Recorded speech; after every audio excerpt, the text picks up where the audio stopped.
Salut tout le monde, c'est Kéru, ça fait du bien d'être dehors.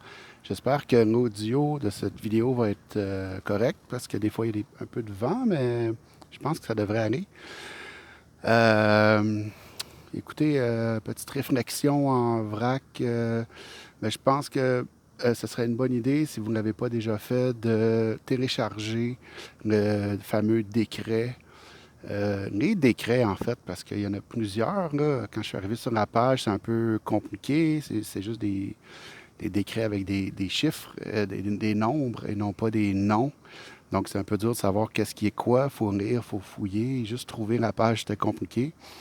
Le gouvernement, évidemment, n'aime pas que les citoyens soient informés vraiment ou éduqués. Donc, mais je vous invite à fouiller puis à les télécharger. Au moins, en tout cas, dans ce qui me concerne, celui à propos des commerces, le masque dans les commerces et celui à propos des masques dans les transports en commun. Dans les deux, il y a des exceptions qui sont nommées, dont le règlement qui ne s'applique pas à ceux qui disent, qui déclarent qu'ils ont une condition médicale ne leur permettant pas de porter le masque. Donc, voilà. Merci au Journal de Montréal d'en avoir parlé, même si c'est en insultant les gens. Ils en ont parlé quand même. Donc, merci. Vous aidez grandement la cause. J'essaie de penser un peu à la prochaine étape. Là, il y a beaucoup de monde qui se réveille avec tout ça. J'ai eu la semaine dernière à aller dans plusieurs milieux de travail, à voir toutes sortes de monde, dans des bureaux, dans le milieu communautaire, dans le milieu hospitalier, différentes personnes. Je vois des gens qui. Il y a des gens qui ont peur, il y a des gens qui se posent des questions, il y a des gens qui essayent de ne pas penser à ça et sont un peu en déni pour survivre.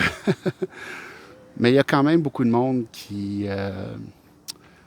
Je pense que les gens voient qu'il y a quelque chose qui ne marche pas. Mais je pense pas qu'ils savent quoi faire à propos de ça. Selon moi, la prochaine étape nous appartient. J'ai envie de lancer un appel à ceux qui m'écoutent dans vos équipes de travail. En fait, à tous les Québécois, à tout le monde partout, dans les équipes de travail, comme dans les familles. Là, mais je crois qu'il va falloir commencer à briser l'espèce de silence politiquement correct, là, puis commencer à se parler sérieusement. De dire, mais OK, nous, en tant qu'équipe de travail de telle ou telle compagnie ou organisme, qu'est-ce qu'on pense de ça? Qu'est-ce qu'on pense de ce qui se passe? Est-ce qu'on peut aller vérifier les statistiques, voir combien il y a de morts, combien il y a de personnes hospitalisées? Si vous le faites, vous allez voir que les chiffres sont presque nuls, c'est à peu près terminé.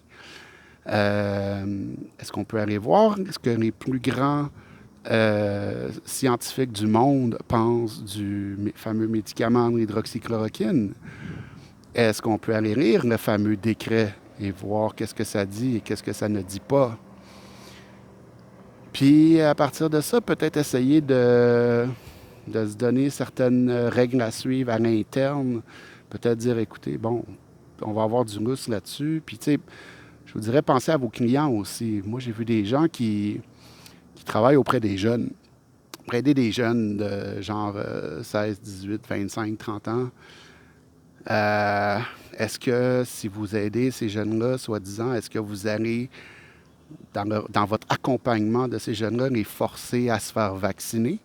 Allez-vous les forcer à se faire pucer? Le feriez-vous pour votre propre enfant? Allez-vous le faire pour ces personnes-là?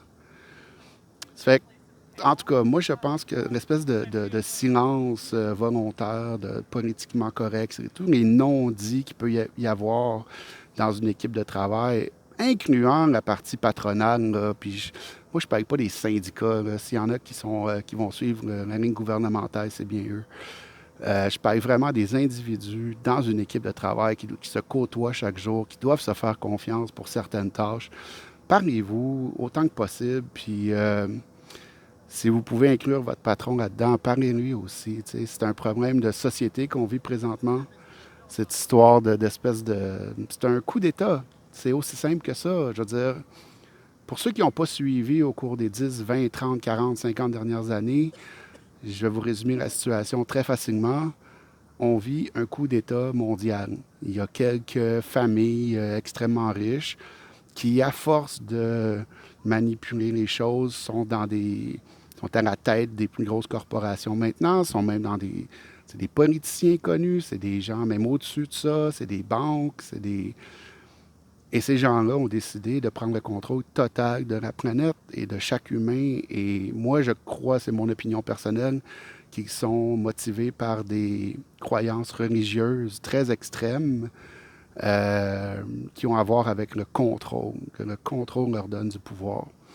Donc, la balle est dans notre camp. C'est nous qui allons décider, c'est nous les humains qui allons décider si on veut être libre ou si on veut leur système d'esclavage qui vont tenter de nous imposer.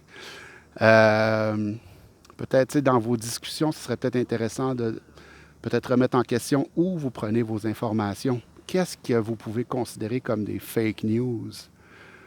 Je pensais à Radio-Canada aujourd'hui, je me disais, c'est drôle qu'ils se nomment eux-mêmes la première chaîne. La première chaîne. La première chaîne qui fait accepter toutes les autres chaînes. C'est peut-être pour ça que Falardeau les surnommait Radio-Canada. En tout cas, écoutez, je vous lance le message. Parlez-en, parlez-en, parlez-en, peu importe votre niveau de connaissance.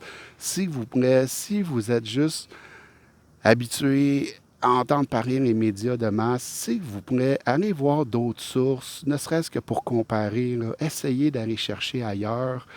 On a accès à Internet. Internet, c'est pas le diable. Internet, c'est toute l'information, y compris les médias de masse.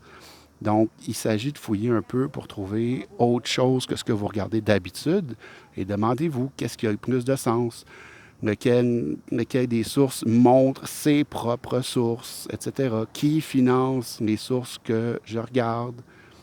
Est-ce que c'est le peuple ou est-ce que c'est des intérêts privés? Est-ce que c'est les gens qui sont en train d'essayer de me vendre un vaccin qui financent les médias, qui me disent que le vaccin va être tellement bon pour ma santé, alors qu'il n'y a plus d'épidémie?